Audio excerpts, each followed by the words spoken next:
हमारे चैनल को सब्सक्राइब करें और बेल आइकन दबाएं।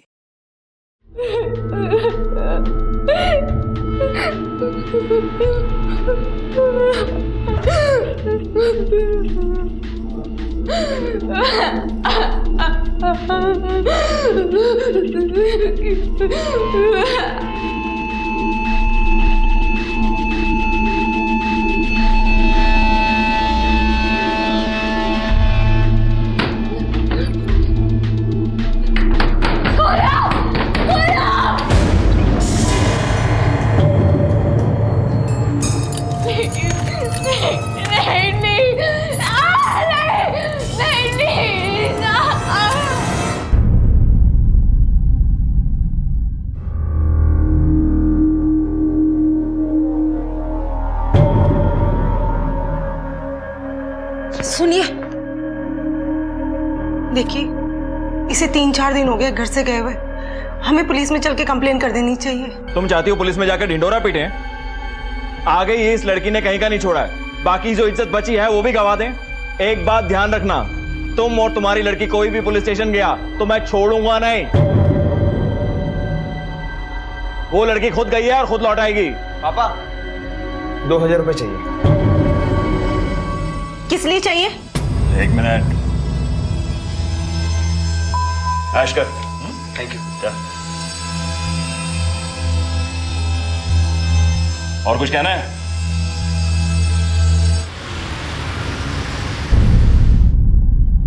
अरे सुनो, 3 दिन से रश्मि से बात नहीं हुई है, जरा फोन लगा दो।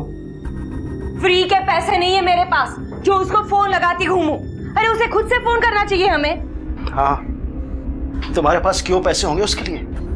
तुम्हारे तो अपने खर्चे पूरे नहीं होते।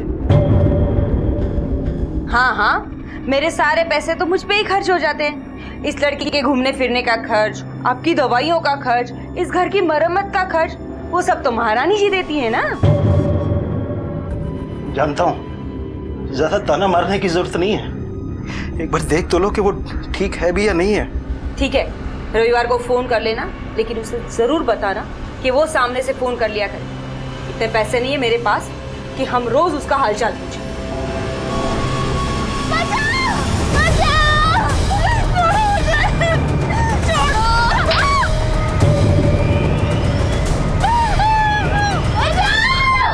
नमस्कार, आदाब। क्राइम पेट्रोल डायल 100 में आप सबका स्वागत है। अंकिता और रश्मि, 2 लड़कियां, दोनों गायब, और दोनों के परिवार वालों को अंदाजा तक नहीं कि उनके साथ क्या हो रहा है। एक परिवार में एक पिता अपने पुत्र की खुशी में अपनी बेटी को भुला चुका है, और दूसरे में एक मां अपने पति की बीमारियों और पैसों की कमी के बीच अपनी बेटी को बोझ मान चुकी है। दोनों ने अभी तक पुलिस के पास जाने के बारे में सोचा तक नहीं है। क्या इन लड़कियों का इस तरह से अचानक गायब हो जाना क्या किसी तरह से एक दूसरे से जुड़ा हुआ है? सर, तिवारी जी हमारे पड़ोस में रहते हैं। उनकी लड़की बहुत दिनों से दिखाई नहीं दे रही है। हमने बहुत बार उनसे पूछा तो कह रहे हैं कि वो शहर में अपनी बुआ के पास गई हुई है। सर, मुझे तो शक हो रहा है कि कहीं कुछ गड़बड़ है। ऐसा क्यों लगता है आपको? सर, ऐसा पहले कभी नहीं हुआ। हम उस लड़की को अच्छी तरह से जानते हैं। जब छोटी सी थी तब से हम उसको देख रहे हैं। उसकी माँ तो काम पे चले जाती है और बाप बीमार रहता है। सर, वो 19 साल की हो गई है, लेकिन उसकी माँ ने अभी तक उसके ऊपर कोई ध्यान नहीं दिया। क्या ये? हाँ, क्या है? अपने जैसी ही काली दाल बनाएगी? पैसे क्या पेड़ पे उगते हैं जो ऐसे दाल बनाएगी? पढ़ाई करेगी तू? अरे हाँ? अरे सविता, छोड़ दो उसे। अरे कोई छुड़ाओ उसे। सविता, मारो मत उसे।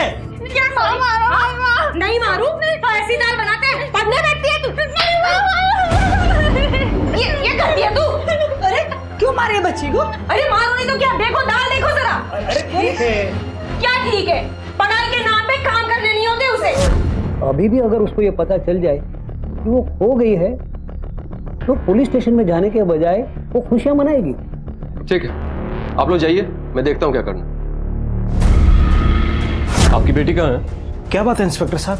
आपके पड़ोसी बता रहे थे कि पिछले काफी दिनों से आपकी बेटी आपके घर पे नहीं दिखी। जी, वो तो अपनी बुआ के यहाँ गई है। कब? महीना भर हुआ। आखिरी बार बात कभी थी आपकी? सर, 4 दिन पहले। ठीक है, एक काम कीजिए, रश्मि, उसकी बुआ और उसके फूफा जी, तीनों का नंबर दीजिए। ये क्यों कर रहे हो तुम? नहीं, छोड़ दो मुझे। नहीं नहीं छोड़ो नहीं नहीं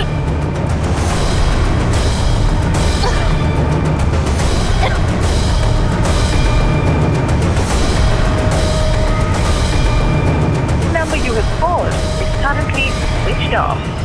हमने बुआ और चाचा दोनों को फोन ट्राई किए, लेकिन दोनों को फोन स्विच ऑफ आ रहे हैं। आप लोग कुछ छुपा रहे हैं क्या? सर भला हम लोग आपसे कुछ क्यों छुपाएंगे? हम माँ बाप हैं उसके, हम भला उसका बुरा क्यों चाहेंगे? क्यों बुरा चाहेंगे ये तो मुझे भी नहीं पता, लेकिन हाँ, आप लोग आपकी बेटी से बिल्कुल मतलब नहीं है। आपने क्या बताया था कि रश्मि अपनी बुआ के यहाँ गई है और वहां पे कोई फोन नहीं उठा रहा है। ना ही आप पुलिस के पास चल के आए, आपके पड़ोस वाले आके हमें इन्फॉर्म किए।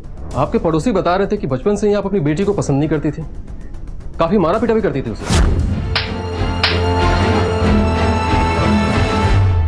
साहब, हमारी जिंदगी बहुत कठिन है, पैसे की बहुत कमी है। हाँ, ये सच है, मैंने कई बार सोचा कि अगर रश्मि हमारी जिंदगी में नहीं होती तो हमारी जिंदगी बहुत आसान हो जाती।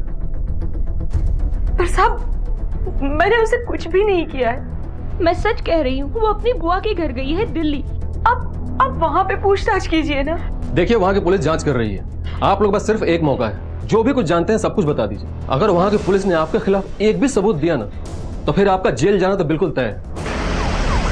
रश्मि की बुआ फूफा तक पहुंचने के लिए हरियाणा पुलिस ने दिल्ली पुलिस की मदद ली।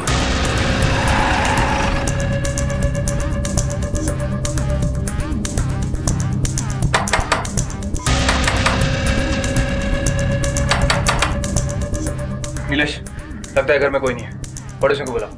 Okay sir. कब से नहीं देखा इन लोगों को? सर 2 दिन से। नीलेश, चलो दरवाजा तोड़ो।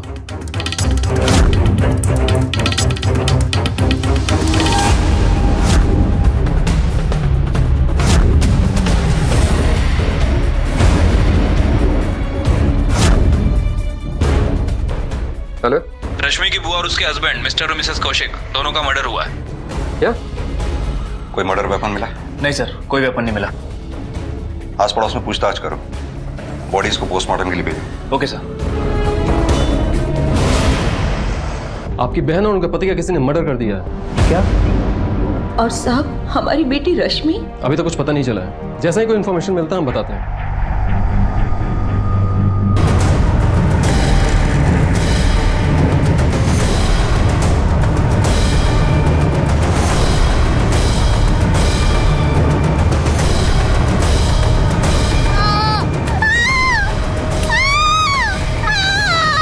घर में और कौन कौन रहता है? ये दोनों ही थे साहब।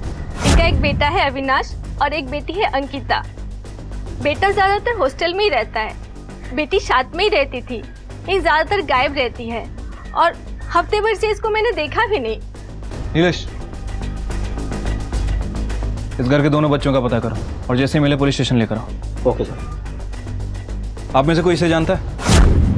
हाँ सर, इनकी रिश्तेदार की बेटी है। आखिरी बार कब देखा इसे? 3-4 दिन हो गए होंगे सर। और जब ये मर्डर हुआ, वो यहाँ पे रह रही थी या चली गई थी, वो पता नहीं सर।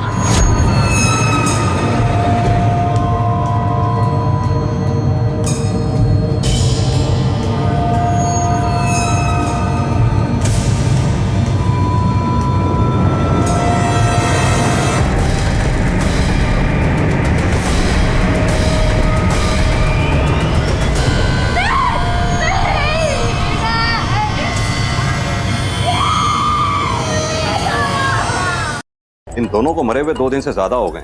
इधर ये तीनों बच्चे गायब हैं। किसका हाथ हो सकता है इन सबके बीच? इस हत्या और इन तीनों बच्चों के गायब होने में कनेक्शन कोई जरूर हो सकता है। इन तीनों बच्चों को ढूंढो, यही सब बताएंगे। सर, कहीं ऐसा तो नहीं इन सबके पीछे रश्मि हो? अंकिता और अविनाश को उसने ही गायब किया और उसके बाद कहीं भाग गई हो? इन तीनों बच्चों के फोन रिकॉर्ड्स निकालो। Okay sir. Sir, Jain sir. Sir, PSI Roshan, Haryana police. Rashmi का मिसिंग केस यही हैंडल कर रहा है। Hi Roshan, any lead on Rashmi missing case? No sir, उसके माँ बाप को कुछ नहीं पता है। We have to be very alert. 2 बच्चियां मिसिंग है, कुछ भी हो सकता है। Yes sir. Sir, phone record के हिसाब से अंकिता का फोन 5 जून की शाम से बंद है। और सर, रश्मि का 12 जून से। यानी कि जब इनके फोन बंद हुए तभी गायब हुई होंगी। पता लगाओ आखिरी बार इनके फोन कहाँ पे एक्टिव थे। सर रश्मि का जो फोन लास्ट टाइम एक्टिव था वो उसके बुआ के घर पे था। और सर अंकिता का फोन उसके घर के आसपास और अविनाश का उसके हॉस्टल में। अरे क्यों बार बार शहर जाने की बात कर रहे हो? मैंने एक बार बोल दिया ना कि मैं नहीं जाऊंगी तो नहीं जाऊंगी। खड़े हो। कैसी हो रहे थे तू? हैं? इतना कठोर तो मैंने आज तक किसी को नहीं देखा है। अगर मेरे ये हाथ पैर सही सलामत होते ना तो तुझसे बात तक नहीं करता मैं, समझी? ये बार बार रश्मि का नाम लेना बंद करो। अच्छा हुआ जान छूटी। रुको। कैसी माँ हो तुम? मैं? हाँ? मैं कैसी माँ हूँ? हाँ, तुम कैसे पति हो? तुम कैसी माँ हो? तुम कैसे पति हो कि जिसको अपनी बीवी की कोई परवाह नहीं है, और परवाह है तो उसकी जो। जाने दो, तुमसे तो बात करना ही बेकार है।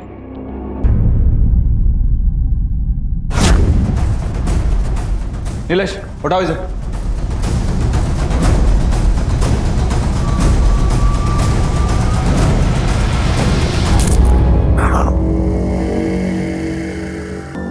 मैं हॉस्टल में था सर। झूठ बोलता है? तेरे सच बोल रहा है। फोन रिकॉर्ड्स के हिसाब से उस दिन ये कॉलेज में ही था, और जिस दिन अंकिता और रश्मि के फोन बंद हुए उस दिन ये हॉस्टल में। मॉर्ग में लेके चलो।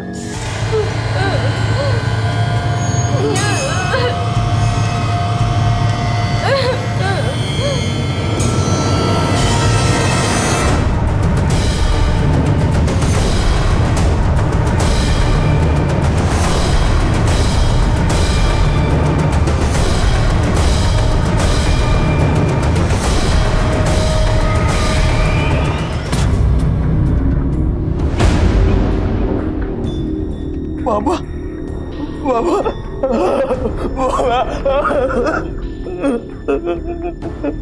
हमारे मम्मी पापा को तो हम नहीं बचा पाए, लेकिन हाँ हम तुम्हारी दोनों बहनों को जरूर बचा सकते हैं अगर तुम हमें बता दो कि वो कहाँ है।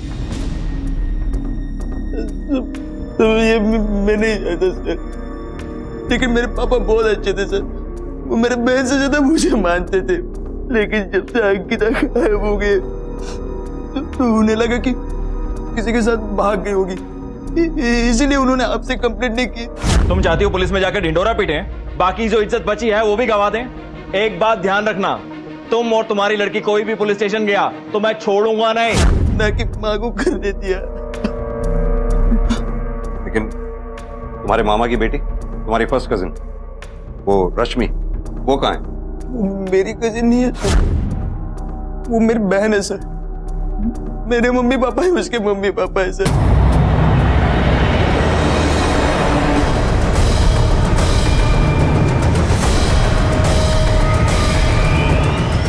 तुम्हें कब पता चला कि रश्मि तुम्हारी बहन है? सर 1 साल पहले मम्मी पापा का बहुत झगड़ा हुआ था। तुम्हारा भाई जब लड़की को लेकर गया तो उसने कहा था उसका ध्यान रखेगा, आसपास फटकने नहीं देगा। लेकिन अब क्या हो गया? वो लड़की सारी छुट्टियां हमारे घर में आकर बिताती है, हैं? और तुम्हें और तुम्हारे भाई को कोई शर्म नहीं आती है? मेरा भाई बीमार है, समझ में आई? और वैसे भी वो तुम्हारी भी बेटी है। अगर थोड़े दिन छुट्टियां बिताने यहाँ पर आ भी गई तो तुम्हें प्रॉब्लम क्या है? प्रॉब्लम है, उस लड़की को देखकर मुझे तुम्हारे धोखे की याद आती है, समझे तुम? मैंने कोई धोखा नहीं दिया तुम्हें।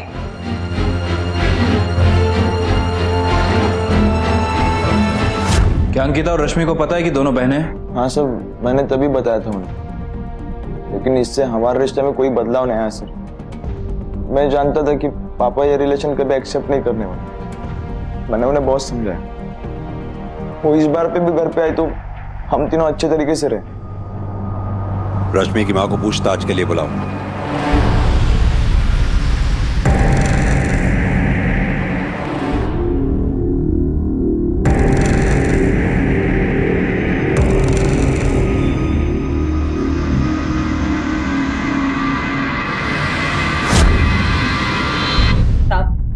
रश्मि अपने जन्म से ही काली थी, इसीलिए उसके पिता ने उसे अपनाने से इनकार कर दिया।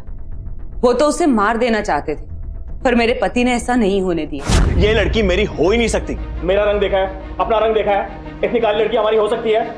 तुम सही से बता दो, वरना तुम्हें भी छोड़ूंगा और इसे भी नहीं छोड़ूंगा। ये हमारी बेटी है, मेरा यकीन। बस, पड़ोसी के साथ अफेयर चल रहा है ना तेरा?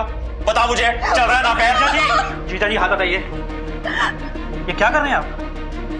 मेरी बहन ऐसी बिल्कुल नहीं है। देखिए, मुझे कोई बकवास नहीं सुननी है, बस मैं इतना जानता हूँ कि मेरी बेटी नहीं हो सकती है। समझे आप? मुझे इससे छुटकारा चाहिए, बस। ठीक है, लाओ मुझे दो।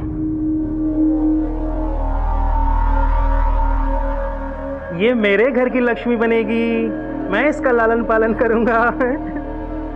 ये हो सकता है कि ईश्वर ने शायद इसीलिए मुझे कोई औलाद ना दी हो।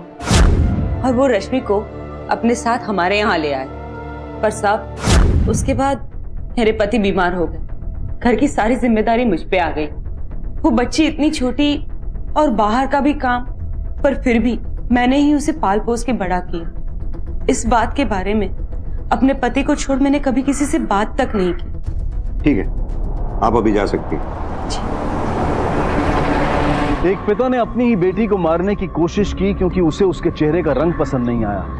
ये भी हमारे समाज की एक सच्चाई है कि हमारा रंग ही हमारी पहचान बन जाता है।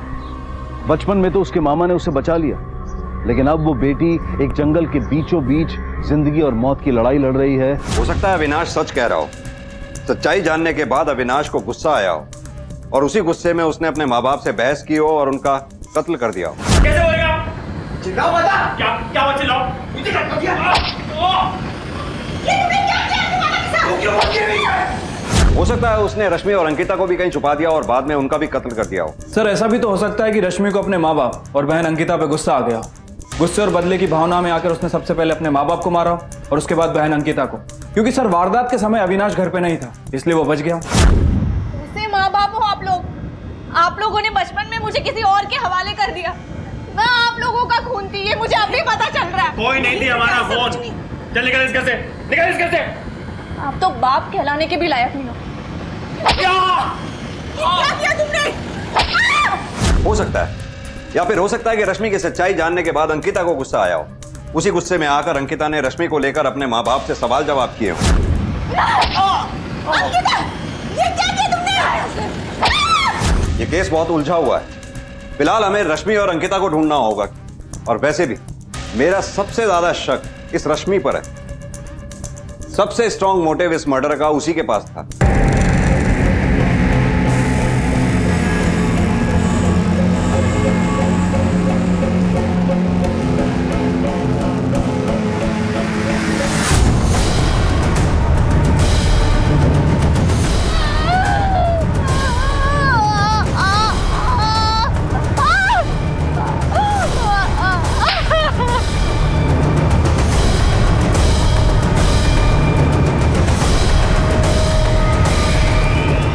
दोनों बहनों अंकिता और रश्मि का अब भी कुछ पता नहीं चला है। दोनों अब भी दर्द में तड़प रही हैं। दोनों के अगवा होने के पीछे का मकसद अभी पुलिस की समझ से बाहर है।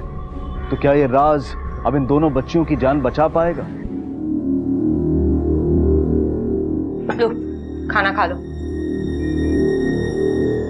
मेरी बेटी कभी किसी के साथ बुरा नहीं कर सकती। वो सबको खुश रखना चाहती है। बड़ी मासूम सी है वो। सब कुछ जानते हुए भी उसने हमें कभी तकलीफ नहीं दी, और ना ही उन माँ बाप को जिन्होंने उसे पैदा किया। और पुलिस वाले कहते हैं कि उसने कत्ल किया, और तुम भी वापस आ गई। मैं वहां रह के क्या करती? तुम्हारी रश्मि की वकील थोड़ी हूँ। और वो ऐसी किस्मत की काली लकीर लेके पैदा हुई है कि उसके साथ कुछ भी अच्छा नहीं हो सकता।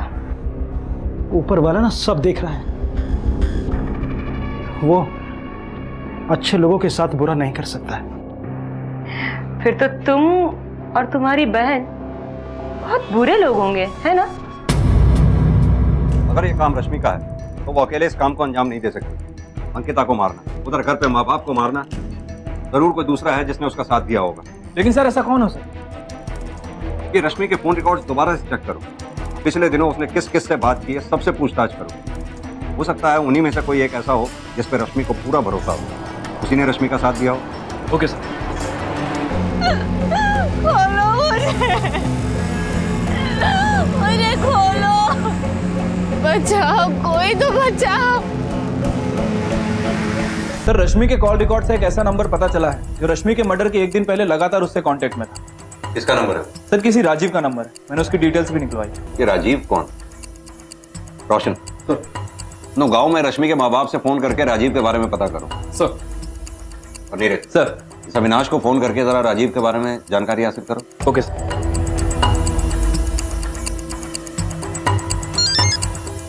हेलो हेलो अविनाश, तुम किसी राजीव नाम के लड़के को जानते हो?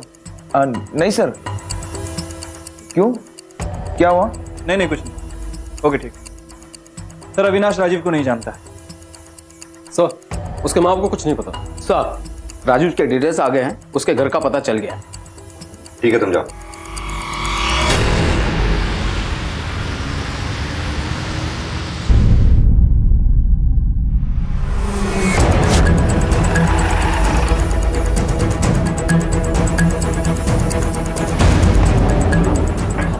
तुम्हें हमारे साथ पुलिस स्टेशन चलना होगा।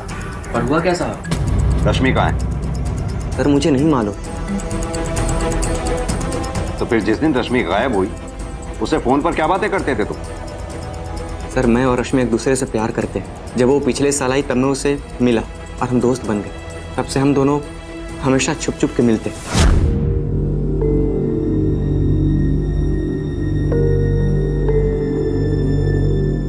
वो काफी उदास रहती, लेकिन कभी अपनी उदासी कभी अपने चेहरे पे नहीं दिखने देती। हमेशा मुस्कुराती सर। ज्यादा उसके दोस्त भी नहीं थे सर, सिर्फ उसका रूप देखते थे। उसे काली कहकर चिढ़ाते थे, लेकिन उसकी सादगी को कोई नहीं देखता था। अच्छा, प्यार करते थे। इतने दिन से वो गायब है, तुम्हें चिंता नहीं हुई उसकी? सर चिंता हुई, मैंने उसे कॉल भी लगाया था, बट उसका फोन स्विच ऑफ आ रहा था। फिर मैं बुआ के घर चला गया, लेकिन वहां पे किसी ने दरवाजा नहीं खोला। तो फिर मैं अपने घर चला गया, लेकिन सर मैं उसे दिन में एक बार कॉल करके देख लेता था। इतने दिन हो गए, तुमने उसकी कंप्लेंट क्यों नहीं की? सर मुझे लगा रश्मि गांव गई होगी, इसीलिए नेटवर्क इश्यूज होंगे। और ऐसे भी सर उसके गांव में उसकी माँ अक्सर उसका फोन रख लेती। और सर अगर हर बात को लेकर इतना डरेंगे कि कहीं क्राइम ना हो जाए तो फिर जिएंगे कैसे? ठीक है, तुम जा सकते हो, लेकिन हमसे पूछे बगैर शहर छोड़कर मत जाना।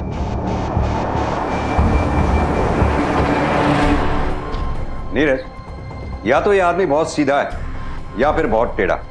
यस सर, हमारे हर सवाल का जवाब पहले से दे रहा था। ऐसा लग रहा है कि पूरी प्लानिंग करके आया था। सर जितना सीधा ये दिख रहा है उतना सीधा है नहीं। आप सच बोल रहे हैं। इस पे नजर रखो।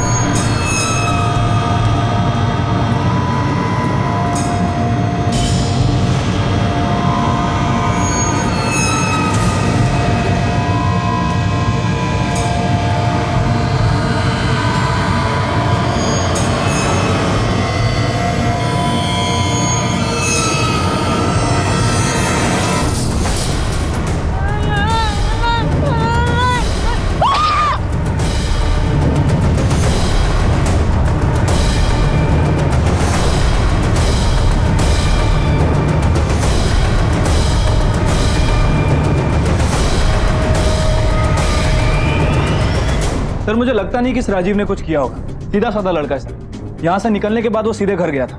कोई भी क्रिमिनल रिकॉर्ड नहीं है और ना ही ऐसे किसी के टच में जो ऐसा कुछ कर सके। कैरेक्टर से तो क्लियर है सर।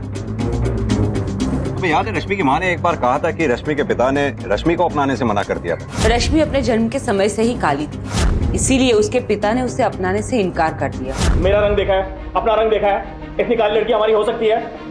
तुम सही से बता दो, वरना तुम्हें भी छोड़ूंगा और इसे भी नहीं छोड़ूंगा। क्योंकि उन्हें लगता था कि रश्मि उनकी बेटी नहीं है। क्या पता ये बात सच हो, रश्मि की माँ का किसी के साथ अफेयर हो। रश्मि इस बात का पता लगाना चाहती है और इसी चक्कर में उससे गड़बड़ हो गई हो। ये रश्मि और अंकिता में से कोई भी मिल जाए तो इस केस को सॉल्व करने में बहुत आसानी होगी।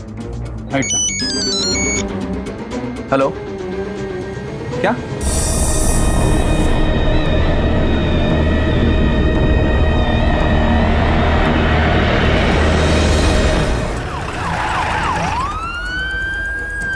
आपने फोन किया? मैंने फोन किया। आइए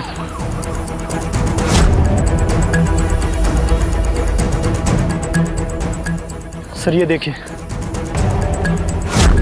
सर, हम लोग अक्सर यहाँ पेट्रोलिंग के लिए आते हैं। आज जब हम लोग यहाँ से निकल रहे थे तो हमने इसकी लाश देखी, इसलिए हमने आपको इन्फॉर्म किया।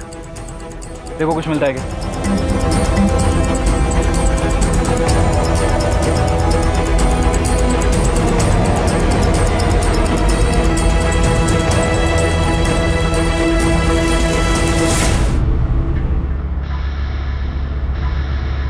बॉडी को पोस्टमार्टम के लिए भेजो और अविनाश को बुला लो बॉडी की शिनाख्त करने के लिए।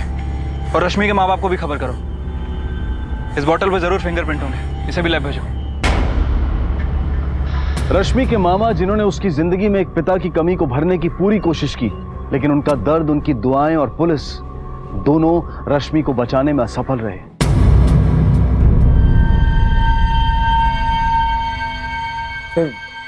अंकिता कहाँ पे? उसका भी पता नहीं चला। ये बताओ, ये रश्मि ही है? हाँ सर।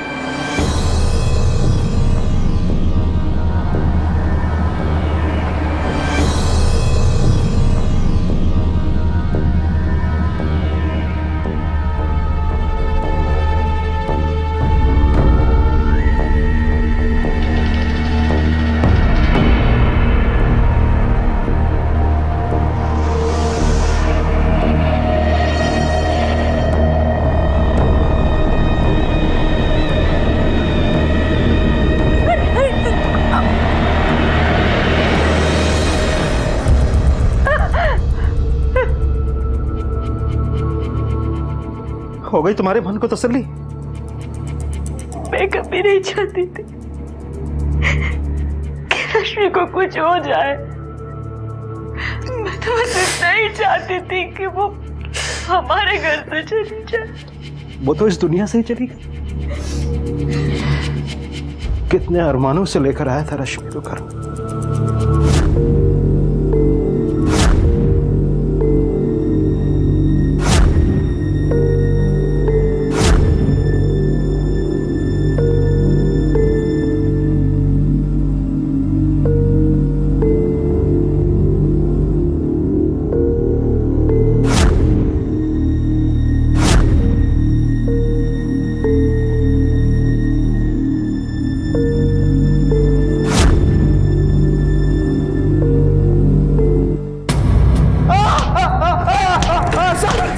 सर क्यों मारे मुझे? सर बताओ क्यों मारे? सर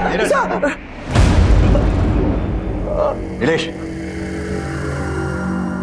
ये बॉटल्स उस जगह से मिली जहां रश्मि का कत्ल हुआ था और इन पे तेरी उंगलियों के निशान। अब भी तू यही कहेगा कि तुझे कुछ नहीं पता? बोल, क्यों मारा तूने रश्मि को? क्यों मारा तूने अपने माँ बाप को? सर मैंने अपने माँ बाप को नहीं मारा है, ना ही रश्मि ने उन्हें मारा है सर। फिर झूठ बोल रहा है? नहीं सर, मैं झूठ नहीं बोल रहा हूँ, मैं सच बोल रहा हूँ सर। मैंने उससे पहले ही रश्मि को किडनैप किया था सर। जब अंकिता गायब हो गई तो मेरा शक रश्मि के ऊपर चला गया और जैसे जैसे दिन चले गए मेरा शक और बढ़ते चला गया सर। मैंने उन दोनों का झगड़ा भी सुना था सर।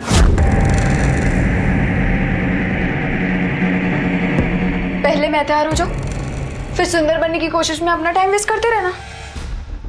तुम समझती क्या हो अपने आप को? तुम्हें क्या लगा तुम मुझे धक्का दोगी और मैं चुपचाप बैठी रहूंगी? हमारे घर में रह के, हमारा खाना खा के ऐसी बातें कर रही हो जैसे लग रहा है महारानी हो यहाँ की। जितना हक तुम्हारा है इस घर पे उतना मेरा भी है। मैं बेटी हूँ इस घर की। वो अलग बात है कि मैं चीख कर अपना हक मांगती नहीं, लेकिन मांग सकती हूँ। अगर तुम पैदा ही ना हुई होती तो आज जो लाड प्यार तुम्हारे हो रहे हैं उतना मेरा हो रहा होता। झगड़े के 2 दिन बाद अंकिता गायब हो गई सर, और जैसे जैसे दिन गुजरते गए वैसा वैसा शक मेरा बढ़ता गया और अंकिता वापस नहीं आए तो मुझे पूरा यकीन हुआ कि ये सब रश्मि ने किया है। और एक दिन मैंने उसे फोन पे बात करते सुना। हाँ वही रखना, मैं बताती हूँ क्या करना है। हाँ ठीक है, मैं तुम्हें कॉल करती हूँ। हाँ अंकिता कहाँ पे? 1 मिनट बाद में कॉल करती हूँ। मेरी बहन कहाँ पे? बताओ नहीं तो मैं। क्या बकवास कर रहे हो? मैं नहीं जानती वो कहाँ है। सर इसीलिए मैंने उसे किडनैप किया। उसके बाद जंगल में जाके एक पेड़ से उसे बांध दिया। मैंने उसे बहुत मारा, बहुत पीटा, उसे पूछा लेकिन उसने मुंह तक खोला नहीं सर। हो सकता है उसने अंकिता का किडनैप ही ना किया हो। ये नहीं मालूम मुझे। उसके बाद मम्मी पापा की मौत हो गई और आप ढूंढते ढूंढते हॉस्टल आ गए और मैं कहीं फंस ना जाऊं इसीलिए मैंने उसे मार दिया।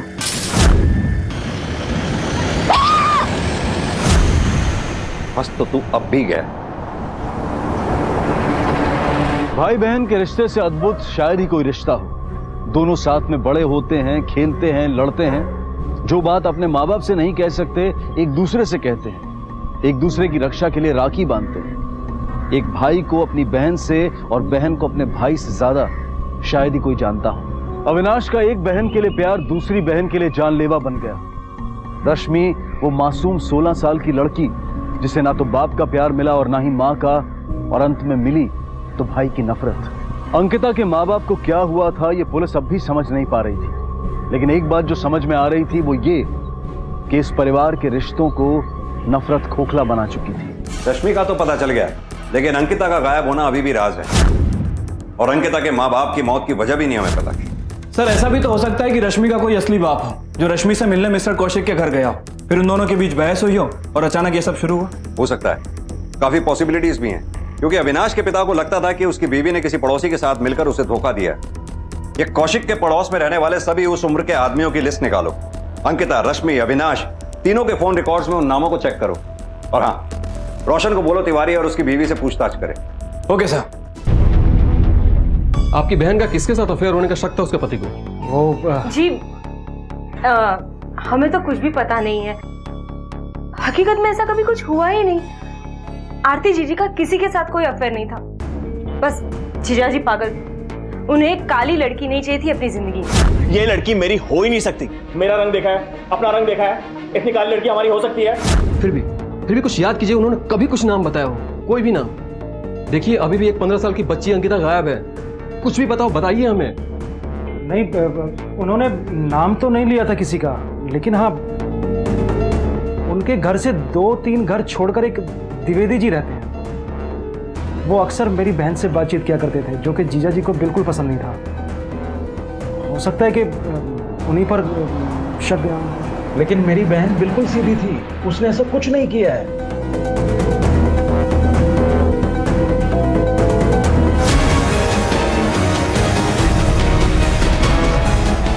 मिस्टर द्विवेदी जी, हमें आपसे रश्मि के सिलसिले में कुछ बात करनी थी। ठीक है, आइए।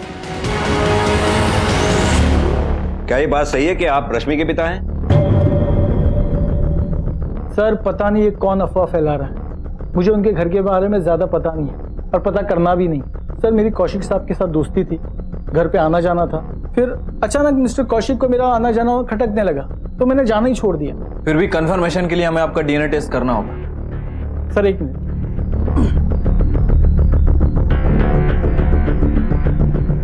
सर ये है डीएनए रिपोर्ट।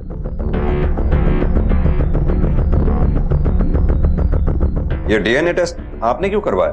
सर कुछ दिन पहले रश्मि आई थी, जैसे आप लोग आए, कहने लगी कि आप मेरे असली पिता हो। परेशान थी बेचारी, क्योंकि घर वालों ने इसे निकाल दिया तो अकेली पड़ गई, अपने पिताजी को ढूंढ रही थी। प्लीज अगर आप मेरे पिता है तो बता दीजिए प्लीज। मैं किसी से नहीं कहूंगी, मैं चुपचाप यहाँ से चली जाऊंगी। मुझे सिर्फ सच जानना है, प्लीज। रश्मि को कैसे पता चला? उसकी माँ आई थी उसके साथ, कहने लगी कि ये तेरे पिताजी हैं। देख ले, ये है तेरा बाप, आज से ये तेरी देखभाल करेगा। इसी के कुकर्मों का फल है तू। अब तुझे हम नहीं झेल सकते। मुझे भी सर खराब लग रहा था उसका हाल देखकर, लेकिन मैं भी क्या कर सकता हूँ। ये कब की बात है? ये 1 तारीख की बात है सर, क्योंकि 2 दिन बाद 3 तारीख को ही रिपोर्ट आई थी डीएनए की। मैंने उन दोनों को फोन करके बुलाया, रश्मि की माँ आके रिपोर्ट देख के भी गई। पर ये कैसे हो सकता है?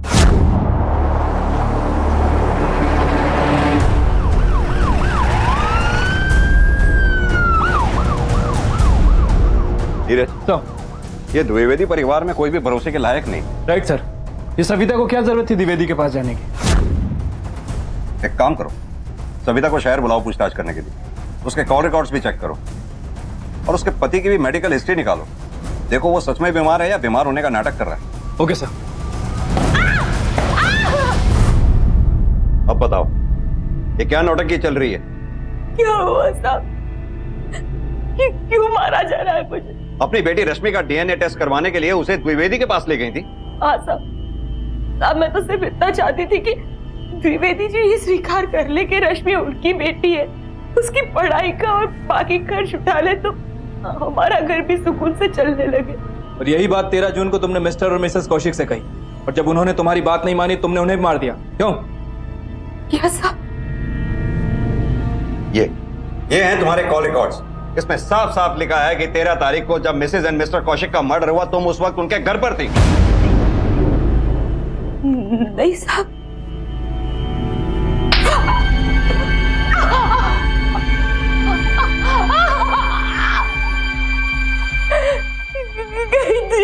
उठ के कर।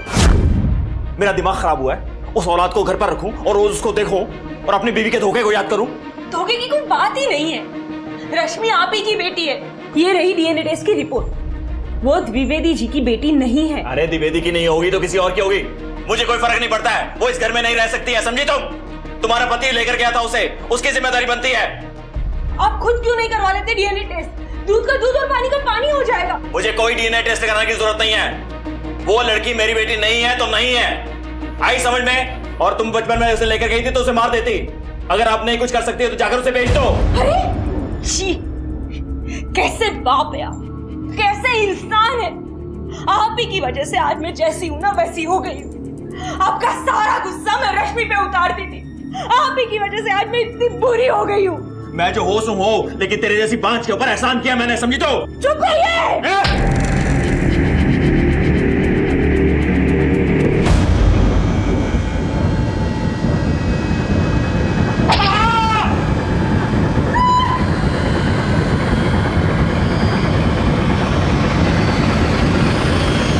अपने आप को बचाने के लिए मुझे जीजी को भी मारना पड़ा। तुम दो परिवार मिलके भी एक बच्ची को नहीं संभाल पाए, शर्म आनी चाहिए। और अंकिता, उसके साथ क्या किया? अब मुझे नहीं पता, मैं तो ये तक नहीं जानती हूँ कि अंकिता गायब है। झूठ मत बोल। अब झूठ बोलने से क्या मिलेगा? जो भी था सच सच बता दिया मैंने आपको।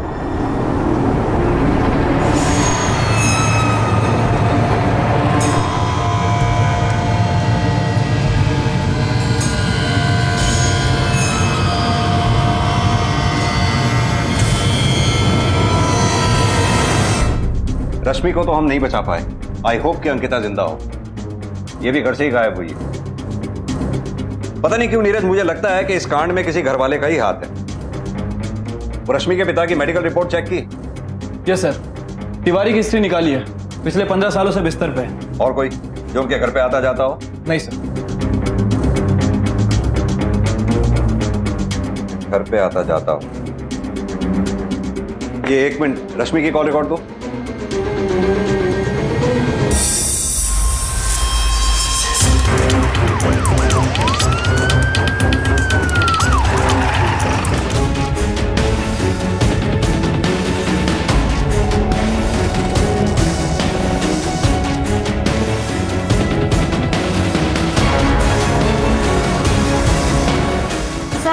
मोबाइल मिला है, स्विच ऑफ है।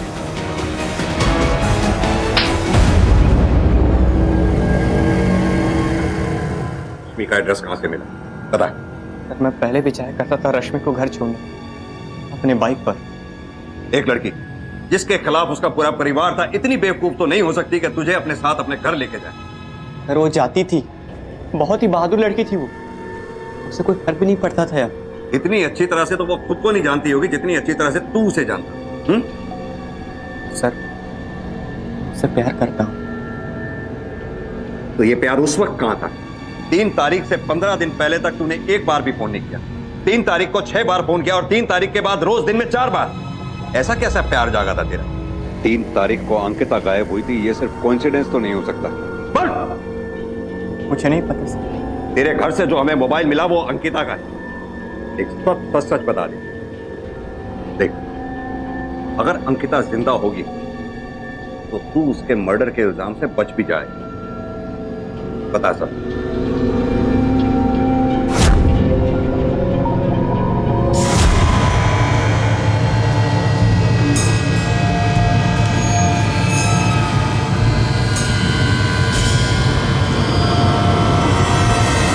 सर, मैं रश्मि से 1 तारीख को मिला, वो एक पार्क में बैठी हुई थी, काफी रो रही थी।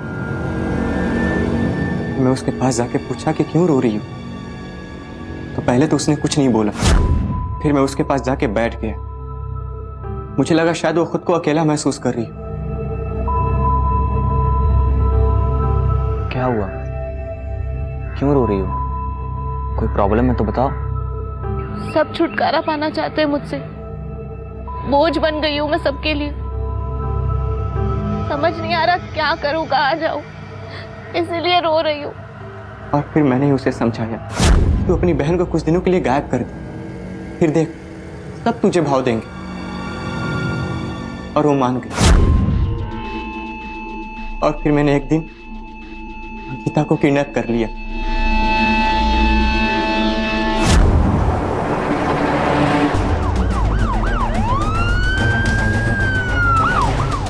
नीलेश, इधर उधर देखो। Okay sir.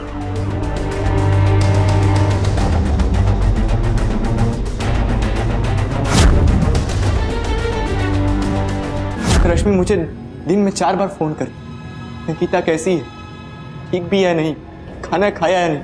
मैं भी उसे रोज देखता, बेबस लाचार, अपने हाथों से खाना खिलाता, उसका ध्यान रखता। और मेरी नीयत खराब हो गई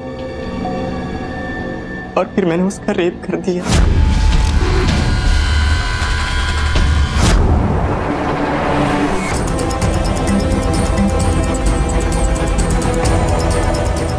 राजा, चेक करो।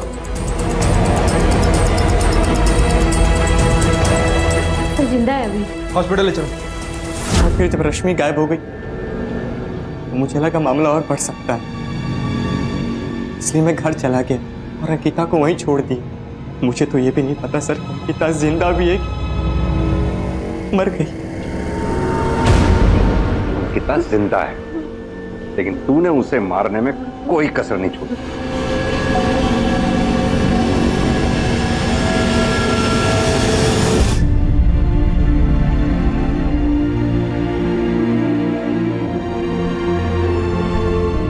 किसी की नासमझी, किसी की अपनी बहन को ढूंढने की ख्वाहिश और किसी का अपनी तकलीफों में आकर बह जाना, अपने आप को रोक ना पाना।